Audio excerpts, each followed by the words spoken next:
जब रब को आपसे प्रेम होता है तो वो आपके लिए वही करता है जो आपके लिए अच्छा होता है और उन तमाम लोगों को आपसे दूर कर देता है जो आपके काबिल नहीं होते।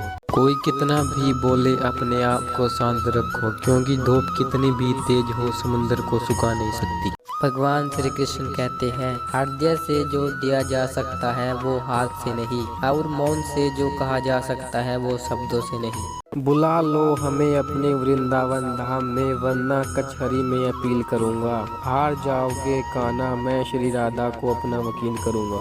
तुमने बांसुरी को पकड़ा है और हमने तुम्हें पकड़ा है, तुम उसे छोड़ नहीं सकते, हम तुम्हें छोड़ नहीं सकते। बात तो बंधन की है कन्हैया, निभाना तुम्हें भी आता है और निभाना हमें भी आता है। भगवान श्री कृष्ण कहते हैं, इंसान मकान बदलता है, वस्त्र बदलता है, संबंध बदलता है, फिर भी दुखी रहता है, क्योंकि वह अपना स्वभाव नहीं बदलता, इसलिए वह हमेशा दुखी रहता है। इंसान के परिचय की शुरुआत भले ही उसके चेहरे से होती होगी, लेकिन उसकी संपूर्ण पहचान तो उसकी वाणी, विचार एवं कार्यों से होती है। नहाए धोए से हरि मिले तो मैं नहाऊं 100 बार, हरि तो मिले निर्मल हृदय से, प्यारे मन का मैल उतार। तेरे दर पे आने का कोई बहाना नहीं होता, जब आ जाता हूँ तो खुशी का कोई ठिकाना नहीं होता। चारों तरफ राधे राधे के मीठे बोलो जैसा कोई और जयकारा नहीं होता। कोई लाख करे चतुराई, तकदीर का लिखा ना मिटे मेरे भाई। राजा हो या रंग उसके, वहाँ होगी सबके कर्मों की सुनवाई। सुंदर देखन में चला, सुंदर मिला न कोई, जब कृष्ण मंदिर में झांका तो कृष्ण से सुंदर ना कोई। मैंने नहीं चाहा जमाने भर में मशहूर हो जाऊं, मैंने तो बस चाहा है वृंदावन में ठाकुर जी के चरणों की धूल बन जाऊं। सुना है मेरे बाबा ने लाखों लोगों की तकदीर सवारी है, काश वो एक बार मुझे भी कह दे कि अब तेरी बारी है। कर लो हाथ मेरा प्रभु, जगत में भीड़ भारी है, कहीं मैं खो ना जाऊं, जिम्मेदारी ये तुम्हारी है। आँख संसार की हर चीज देख सकती है, मगर आँख के अंदर कुछ चला जाए तो उसे नहीं देख पाती। ठीक उसी प्रकार मनुष्य दूसरों की बुराइयां तो देखता है, पर अपने भीतर बैठी बुराइयां उसे दिखाई नहीं देती। इसलिए जब भी आप किसी की बुराई करें तो एक बार अपने भीतर जरूर झांक लीजिए। किसी ने क्या खूब कहा है, जब हर कण कण में भगवान है तो मंदिर क्यों जाते हैं। बहुत सुंदर जवाब। हवा तो धूप में भी चलती है, पर आनंद छाँव में बैठकर मिलता है। वैसा ही भगवान सब तरह है, पर आनंद तो मंदिर में बैठकर ही मिलता है। हे कहाना, बस इतना है तुमसे कहना, मैं कहूँ ना कहूँ तुम सुनते रहना। पुल और दीवार दोनों के निर्माण में एक जैसा रॉ मटेरियल लगता है, जबकि पुल लोगों को जोड़ने का काम करता है और दीवार अलग करने का काम करती है। इंसान भी मालिक ने एक जैसा ही बनाए है, कौन कैसा व्यवहार करता है यह उसके संस्कारों पर निर्भर करता है। मुझे मुकद्दर पर नहीं तेरे दर पर भरोसा है, क्योंकि तेरे दरबार से ही मैंने मुकद्दर बनते देखा है। जय श्री बांके बिहारी लाल। नर्क के 3 द्वार होते हैं, वासना, क्रोध, लालच। खुश रहने का सुंदर उपाय, उम्मीद सबसे नहीं रब से रखो। सुधरना बिगड़ना मनुष्य के स्वभाव पर निर्भर करता है, न कि माहौल पर। रामायण में 2 पात्र है, विभीषण और कैकेयी। विभीषण रावण के राज में रहकर नहीं बिगड़ा और कैकेयी राम राज में रहकर भी नहीं सुधरा। जो प्रेम गली में आया ही नहीं, प्रीतम का ठिकाना क्या जाने। जिसने कभी प्रीत लगाई नहीं, वो प्रीत लगाना क्या जाने। मीरा थी दीवानी मोहन की, संसार दीवाना क्या जाने। जिस दिल में ना पैदा दर्द हुआ, वो पीर पराई क्या जाने। एक बार नारद जी ने भगवान श्री कृष्ण से पूछा, प्रभु मृत्यु एवं मोक्ष में क्या अंतर है। तो भगवान श्री कृष्ण ने बहुत सुंदर जवाब दिया, सांसें पूरी हो जाए और तमन्नाएं बाकी रह जाए वह मृत्यु है, सांसें बाकी रहे और तमन्नाएं पूरी हो जाए वह मोक्ष है। माना कठिनाई आने से इंसान अकेला हो जाता है, लेकिन कठिनाई आने पर ही अकेला इंसान मजबूत होना सीख जाता है। मनुष्य कितना भी गोरा क्यों ना हो, परंतु उसकी परछाई सदैव काली होती है। मैं श्रेष्ठ हूँ यह आत्मविश्वास है, लेकिन सिर्फ मैं श्रेष्ठ हूँ यह अहंकार है। इच्छा पूरी नहीं होती तो क्रोध बढ़ता है, और इच्छा पूरी होती है तो लोभ बढ़ता है। इसलिए जीवन की हर स्थिति में धैर्य बनाए रखना ही श्रेष्ठता है। भगवान श्री कृष्ण कह रहे हैं कि सत्संग के समान संसार में मुझे वश में करने का कोई उपाय नहीं है। यहाँ तक कि योग, तप, तपस्या, व्रत, यज्ञ, तीर्थ, यम, नियम भी सत्संग के समान वश में करने में असमर्थ है। यह बात एक युग की नहीं बल्कि सभी युगों की है। सत्संग के प्रभाव से ही बलि, बाणासुर, गजेंद्र, वत्तासुर, ब्रज की गोपियां मुझे प्राप्त कर सके हैं। इन लोगों ने न तो वेदों का स्वाध्याय किया था और न ही तपस्या, केवल सत्संग के प्रभाव से ही मुझे प्राप्त हो गई। यहाँ तक कि ब्रज के पशु, गाय, कपिला, नाग, वृक्ष आदि, किंतु सत्संग के कारण इनका भी कल्याण हुआ और वे कृत्य हो गए। भगवान श्री कृष्ण कहते हैं, पा लेना जीत नहीं और कुछ खो देना हार नहीं, केवल समय का प्रभाव है और परिवर्तन तो समय का स्वभाव है।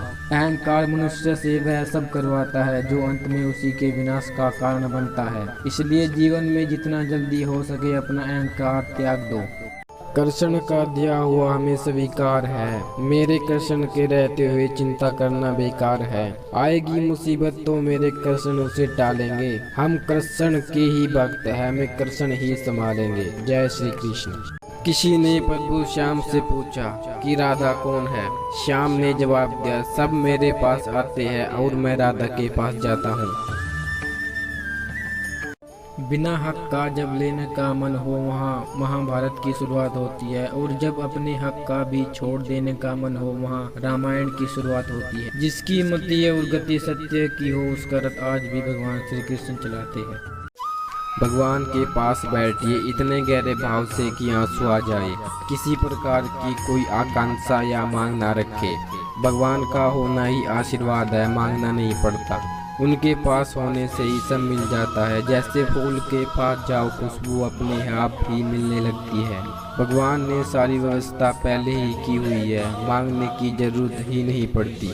बस उनके पास जाना है, उनकी शरणगति स्वीकार कर लेना है, उनके बताए मार्ग पर चलना हमारा कर्तव्य है। बस इतना ही है, बाकी सब कुछ स्वयं हो जाता है। जीवन में क्या करना है यह हमें रामायण सिखाती है। जीवन में क्या नहीं करना है यह हमें महाभारत सिखाती है। और जीवन को कैसे जीना है यह हमें श्रीमद् भगवत गीता सिखाती है। जब हम गेहूं का एक दाना बोते हैं तो कुछ समय पश्चात वो हमें 1000 दाने के रूप में वापस मिलता है। कर्म का भी बिल्कुल ऐसा ही है। अच्छे कर्म का फल हमें ईश्वर ऐसे ही देता है। सच्चा प्यार और परमात्मा एक जैसे ही होते हैं, जिसके बारे में बातें सभी करते हैं लेकिन महसूस बहुत ही कम लोग कर पाते हैं। हे गोविंद, जब छोड़ चलूं मैं इस जग को, श्री कृष्ण नाम की स्वाहा रहे। फिर स्वर्ग मिले या नरक मिले, पर दिल में हरि का वास रहे। श्री राधा नाम की चादर हो तन पे, तजू प्राण तो वृंदावन धाम रहे। झूठे रिश्ते संसार के सब जिया, पर राधा नाम रहे। श्री कृष्ण कहते हैं, शब्दों को होठों पर रखकर दिल के भेद ना खोलो। मैं आंखों से सुनता हूँ, तुम आंखों से ही बोलो। उठ रही है मन में उमंग वृंदावन आने की, मेरे बस में नहीं कुछ भी बिहारी जी, अब आप ही व्यवस्था करो बुलाने की।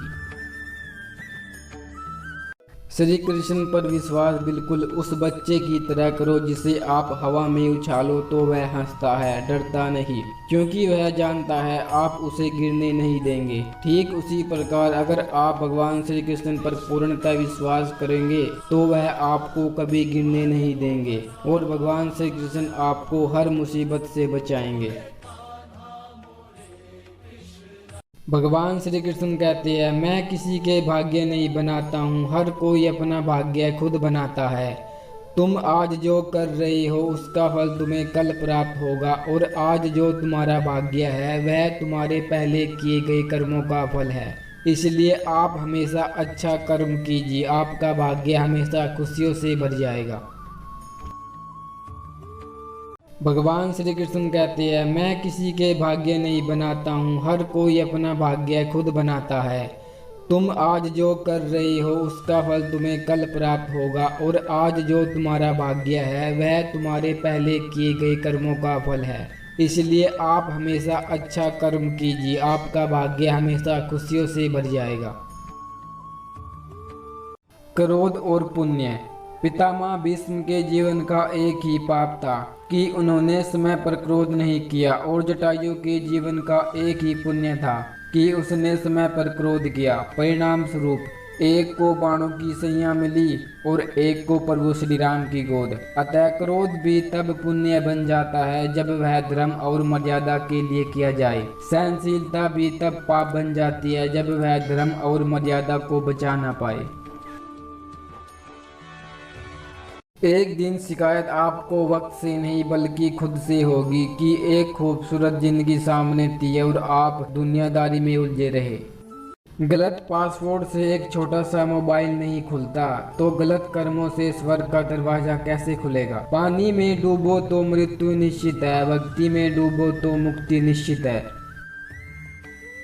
हे मेरे श्याम, ना अर्ज है ना अर्जी है, तेरे चरणों में मेरा सर, आगे तेरी मर्जी है। जब भी आप भगवान श्री कृष्ण का ध्यान करें, उनसे हमेशा यही प्रार्थना करें कि हे प्रभु, किसी समय मैं आपकी उंगली पकड़ना भूल जाऊं तो आप मेरी बाह पकड़ना मत भूलना। अगर मैं आपको कहीं साथ चलने के लिए बोलना भूल जाऊं तो आप स्वयं मेरे साथ चलना मत भूलना। हे मेरे नाथ, हमेशा मेरे साथ रहना। सारे जगत को देने वाले, मैं क्या तुझको भेंट चढ़ाऊं, जिसके नाम से आए खुशबू, मैं क्या उसको फूल चढ़ाऊं। वो तैरते तैरते डूब गए जिन्हें खुद पर गुमान था, और वो डूबते डूबते भी तैर गए जिन पर तू मेहरबान था।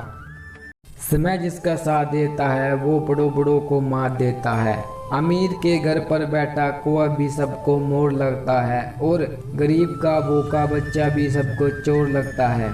इंसान की अच्छाई पर सब खामोश रहते हैं, चर्चा अगर उसकी बुराई पर हो तो गूंगे भी बोल पड़ते हैं। कुछ तो जादू है आपकी तस्वीर में, हे मेरे कान्हा, जब भी आपको देखूं हर तकलीफ दूर हो जाती है। भगवान श्री कृष्ण कहते हैं, मैं किसी को सजा नहीं देता हूँ, अपितु मैं तो आप सबसे प्रेम करता हूँ। तुम्हारे बुरे कर्म ही तुम्हें सजा देते हैं, इसलिए अपना कर्म सोच समझ कर कीजिए। एक सुखद जीवन के लिए मस्तिष्क में सत्यता, होठों पर प्रशंसा और हृदय में पवित्रता का होना बहुत जरूरी है।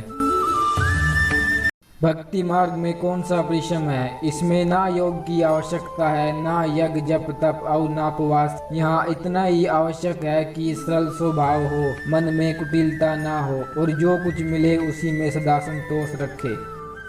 हम ना बोले फिर भी वह सुन लेता है, इसलिए उसका नाम कृष्ण है। वह ना बोले फिर भी हमें सुनाई दे, उसी का नाम श्रद्धा है। गीता में लिखा है, अगर आपको कोई अच्छा लगता है तो अच्छा वो नहीं बल्कि अच्छे आप हो, क्योंकि उसमें अच्छाई देखने वाली नजर आपके पास है।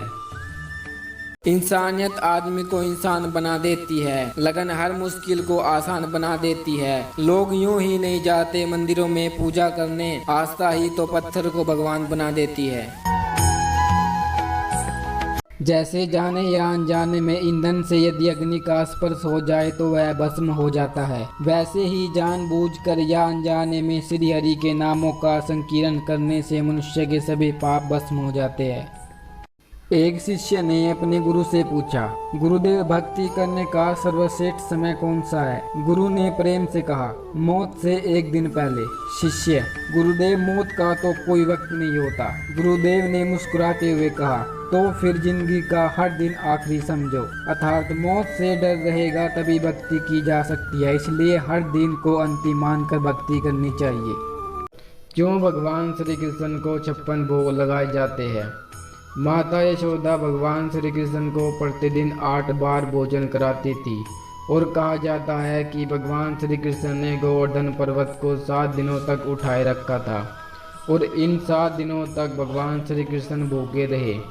इसलिए जब 7 दिनों के बाद भगवान श्री कृष्ण ने पर्वत नीचे रखा तो माता ने 7 दिनों का भोजन एक साथ बनाया, और 7 गुना 8 बराबर 56 होता है। इसलिए भगवान श्री कृष्ण को 56 भोग लगाए जाते हैं।